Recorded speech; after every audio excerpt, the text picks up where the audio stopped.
este mensaje, este tramo del mensaje de Alfonsín va a ser de mucha utilidad para reflexionar sobre cuál es el tono en que estamos discutiendo acerca de la vigencia de nuestra democracia.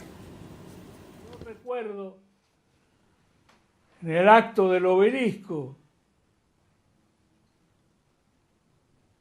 que juntamos 1 millón de personas. No podrá hacérselo de nuevo, porque gracias a Dios no tendremos más dictadura. Y era el deseo de salirnos de la dictadura lo que movilizó a tanta gente. Recuerdo, digo, en ese acto que sostuve que era imposible pretender afianzar la democracia cuando quien no estaba en el poder quería destruir todo lo que se hacía desde el poder para llegar al mismo, para suplantar al gobierno en su ejercicio. No puede ser más. Tenemos que querernos más entre nosotros los argentinos. Tenemos que comprender que es a través del esfuerzo común como lograremos encontrar la manera de resolver esos problemas. A través de un esfuerzo esperanzado. Por eso quiero que este mensaje sea un mensaje de esperanza. Un mensaje de esperanza que le diga, sobre todo a los más jóvenes, que van a encontrar su lugar, que van a conseguir los frutos de una lucha que quieren realizar y que a través de todos, las distintas generaciones en el país, vamos a superar, a pesar de todo lo que ocurre, a pesar de toda nuestra desgracia, a pesar de todos los peligros que se ciernen sobre el mundo, vamos a encontrar de una vez por todas la forma de concretar el país con que soñamos. Leopoldo, te cedo la palabra porque la verdad es que el clima que dejó aquí, en este espacio, la voz de Ricardo Alfonsín, creo que nos conmovió a todos. Sí, nos conmovió, pero además creo que tiene una actualidad enorme ese mensaje, ¿no? Es como que de alguna manera, bueno, Alfonsín siempre fue un político que tuvo la capacidad anticipatoria, tal vez fue una de sus virtudes más importantes, ¿no? Recuerdo cuando le pidieron la renuncia a Cámpora, dijo esto es un golpe de derecha y fue el único que lo dijo.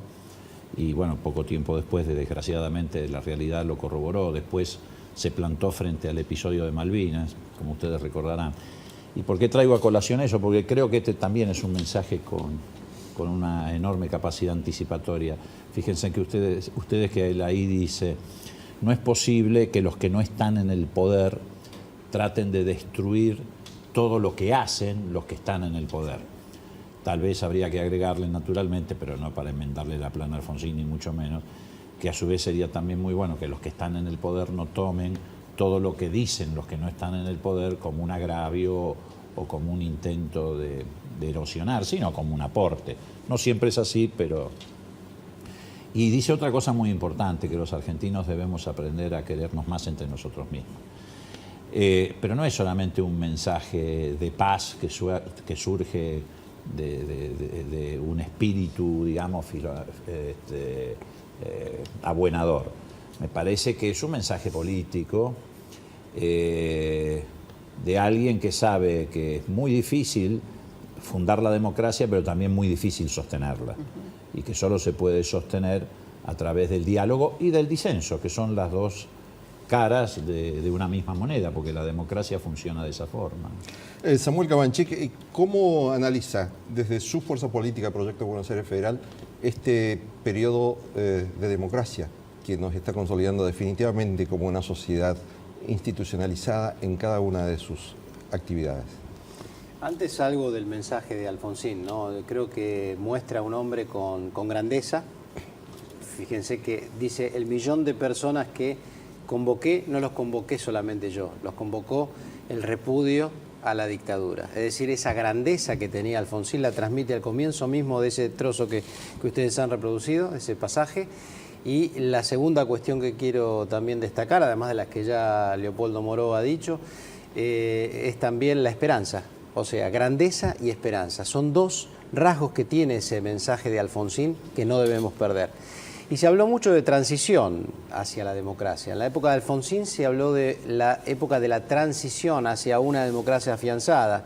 Todavía en el gobierno de Menem se habló también de transición hacia la democracia. Creo que felizmente hoy, y con 10 años de continuidad de una gestión, estamos en la democracia afianzada. Nos está faltando simplemente un mayor grado de equilibrio sistémico en el funcionamiento de la democracia.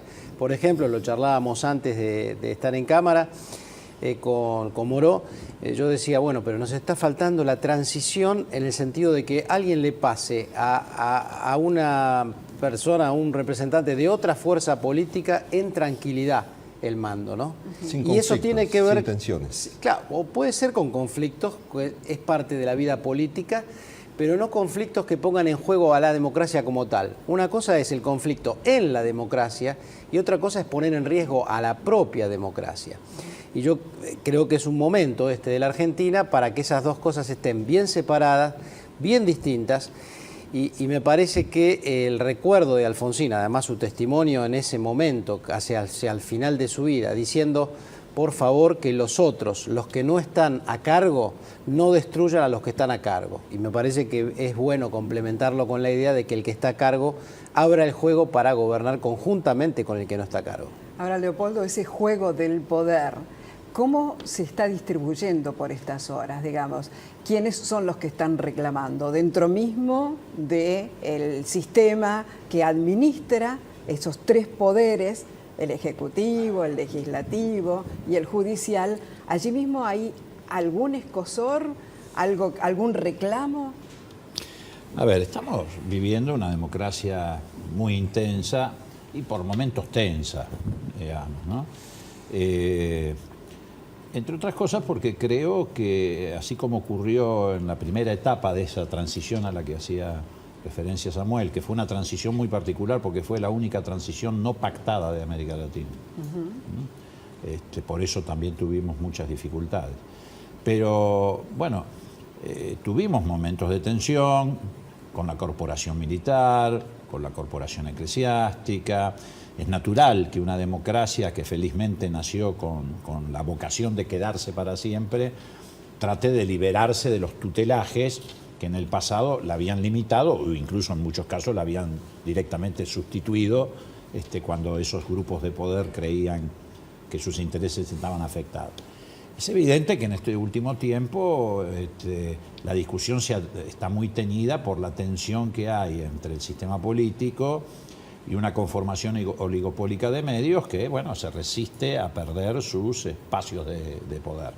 Y esto ha impactado en el sistema institucional, dando la sensación de que existe incluso hasta riesgo de, digamos, conflicto de poderes. Yo no creo que exista ese riesgo, yo tengo una confianza absoluta en la independencia de la Corte.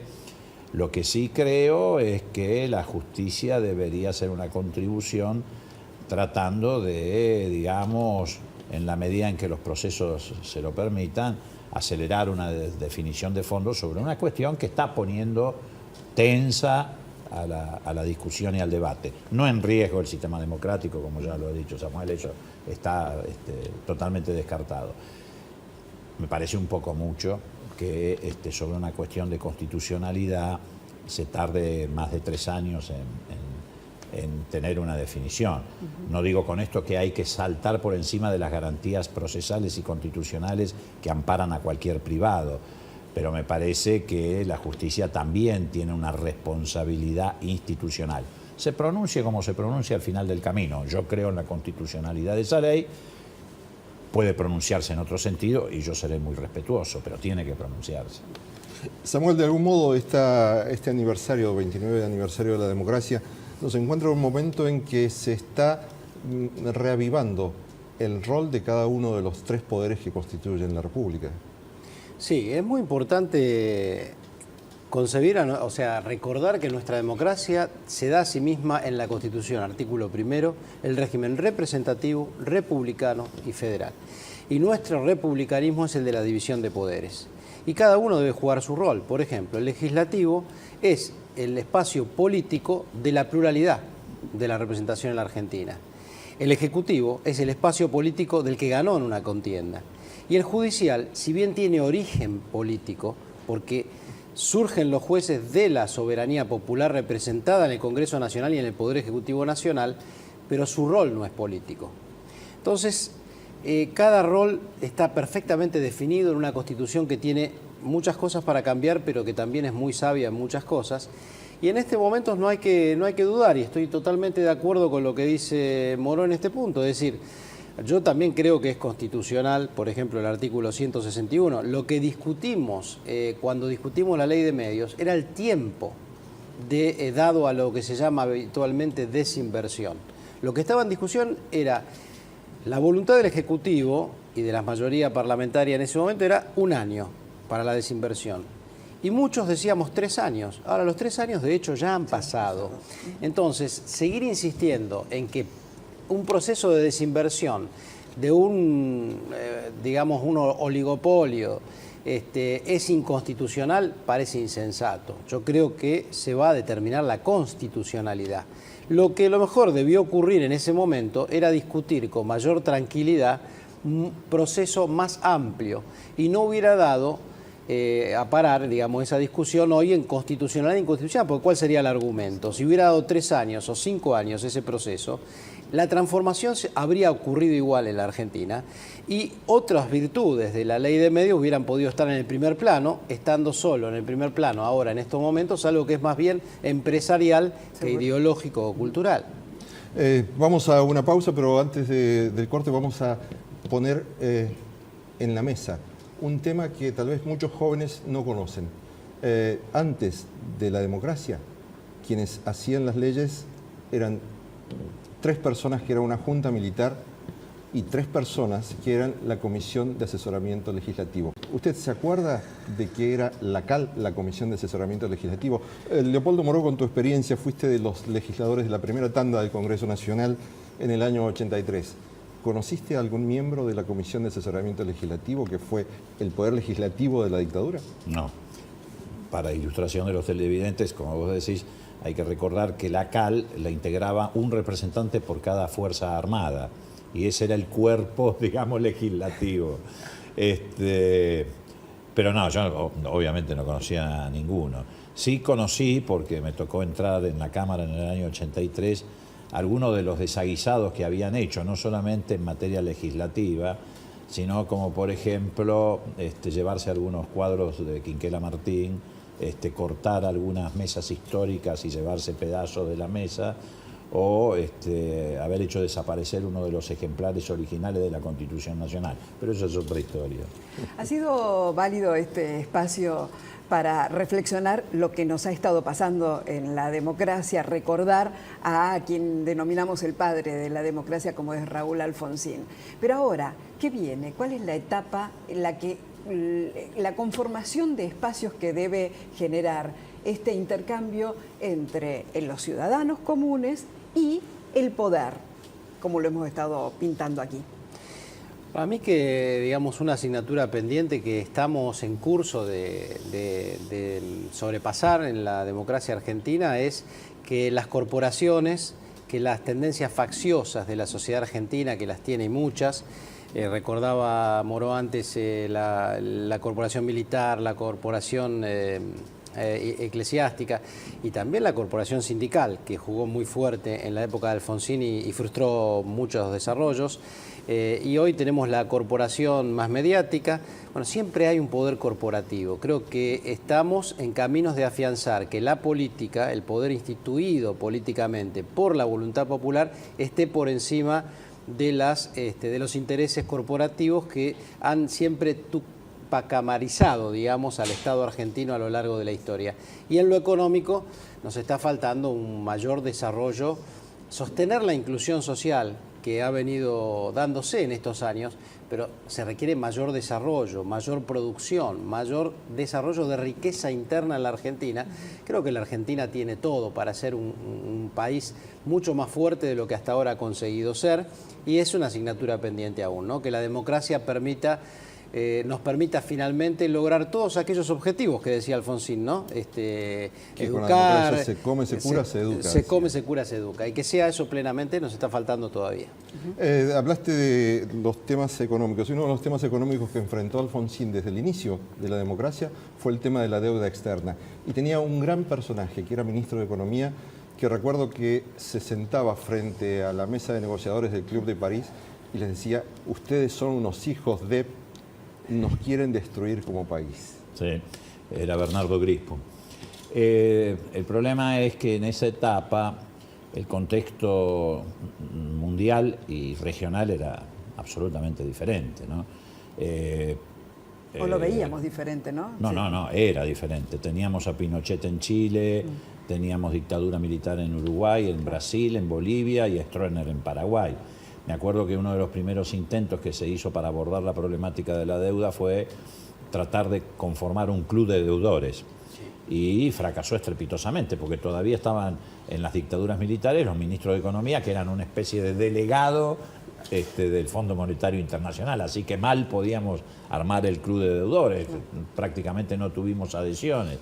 Así que las circunstancias para afrontar el problema de la deuda eran muy diferentes a las que se vivió y se vive hoy en Argentina. El canje de deuda que lleva adelante el gobierno de Néstor Kirchner es posible en un contexto totalmente diferente del mundo y de la región. Y si no, veamos la conformación política de la región, donde está Dilma Rousseff, está Chávez, está Evo Morales, claro, está un Chile con un Piñera que es un presidente muy moderado respecto de lo que fue la historia de los últimos 50 años de Chile. Sí, además cuando se hizo el canje de deuda, creo que todavía estaba Bachelet de presidenta. Pero digo, estamos viviendo una circunstancia diferente, y además Alfonsín también afrontó una economía prácticamente de guerra por la herencia que había recibido, no solamente la herencia que le dejó la política económica de la dictadura, sino, bueno, lo que significó el traspié o la derrota de la guerra de Malvinas, que también tuvo un impacto económico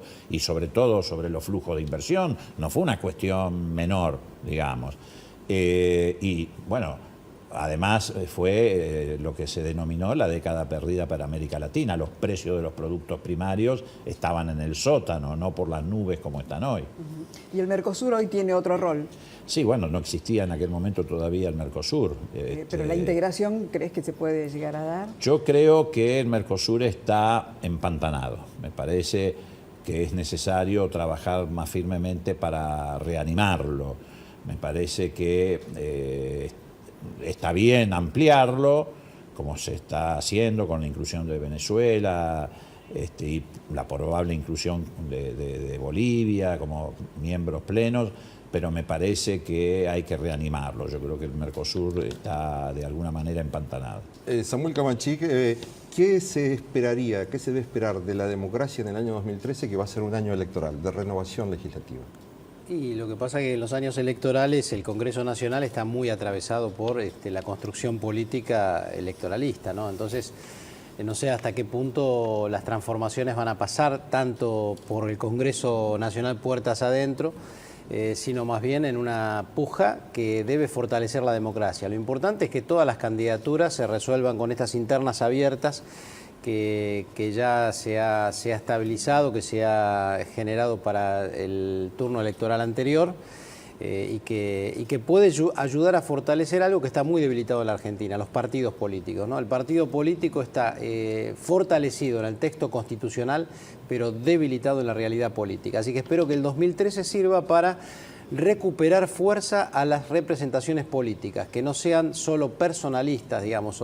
Hoy tenemos una democracia de personalidades y muchas de ellas construidas más mediáticamente. O sea, estamos analizando, entre otras cosas, que hay una corporación más mediática y bueno, la corporación es de alguna manera consagrada y ayudada por el hecho de que la construcción política la requiere. Entonces le da más poder y es un círculo vicioso. Se necesita que el poder político pase más por la calle, con la gente y con la militancia. Leopoldo Moró cree que el radicalismo va a poder reconstruirse como fuerza política de alternativa ya para el 2013. Bueno, esa es la clave. Se va a reconstruir en la medida que construya la alternativa que hace falta. Y la alternativa que hace falta no es una oposición gritona, no es una oposición que compita entre sí por aplicar el mayor descalificativo o insulto, sino una oposición que proponga, una oposición que tenga alternativas, que tenga sentido patriótico, de alguna manera como lo planteó Alfonsín en este mensaje que vimos en el inicio del programa. Y además yo creo que el radicalismo no tiene que competir con las opciones de derecha por cautivar ese electorado. Yo creo que el radicalismo tiene que apuntar probablemente a cautivar precisamente a los que se queden sin opción, si es que la presidenta no tiene reelección, y de hecho no debería tenerlo porque es lo que dice el texto constitucional, y que seguramente va a dejar a muchísimos argentinos a la deriva si las opciones provienen de la centro-derecha del peronismo o de afuera del peronismo. Leopoldo Moró, un hombre de la democracia. Gracias por estar aquí en Política, Producción y Trabajo. Gracias. Samuel Cabanchik, uno de los nuevos rostros de la democracia. Gracias por estar aquí en Política, Producción y Trabajo y nosotros nos reencontramos junto a Fanny Vega y usted.